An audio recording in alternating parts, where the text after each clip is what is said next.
চলো everyone, welcome back to another video. তো দেবের রঘু ডাকাত নিয়ে আজকে একটা আপডেট দেবো। তো তোমরা সকলেই জানো যে দেবের রঘু ডাকাতের রিসেন্ট টাইমে শুটিং শুরু হয়ে গেছে এই গত রবিবার থেকেই। এবং রবিবার অনেকদিন ধরেই শোনা যাচ্ছিল যে কবে আসবে কবে আসবে, কবে থেকে শুটিং শুরু হবে। রেকির কাজ এতদিন ধরে কেন চলছে, এতদিন ধরে কোনো প্রি প্রোডাকশন রেকির কাজ কিন্তু কোনো সচরাচর বাংলা সিনেমার ক্ষেত্রে আমরা দেখতে পাই না। বাট রঘু ডাকাত আফটার দুর্গাপুজো মানে নভেম্বর ডিসেম্বরের টাইম থেকে তাদের কিন্তু একটা ইনিশিয়াল লেভেলে কথাবার্তা শুরু হয়ে গেছিল।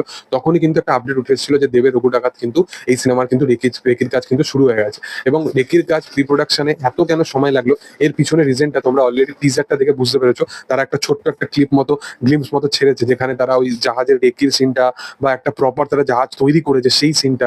কারণ এখানে জাহাজের সিকোয়েন্স থাকতে চলেছে, জাহাজের মধ্যে অ্যাকশন সিকোয়েন্স বাংলায় প্রথমবারের মতো হতে চলেছে, যেটা নিয়ে আমি বিশালভাবে এক্সাইটেড আছি।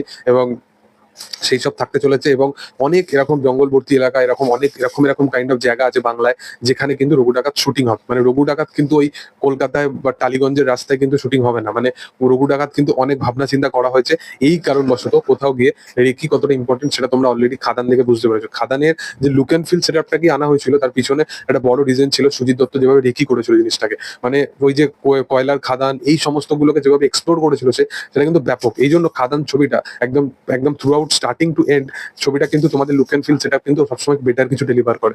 এই সিনেমার ক্ষেত্রেও কিন্তু সিমিলারলি সেম জিনিসটা হতে চলেছে, যেহেতু এই সিনেমাটা 10 কোটি বাজেটের সিনেমা। এবার ছবির যখন টিজারটা আসে, তোমরা একটা জিনিস দেখো, টিজার মানে আমি বলেছি অফিসিয়ালি ফিল্ম টিজার নয়, তাদের শুটিং শুরু হওয়ার যে রেকি কাইন্ড অফ সে কাজের সাথে যুক্ত ছিল বা সে হর্স রাইডিং এইগুলো সামথিং করছিল, সেইগুলো একটা পার্টিকুলারলি একটা টিজার বা গ্লিমস একটা আপলোড করে। সেখানে একটা মা কালীর কিন্তু একটা গান হচ্ছিল।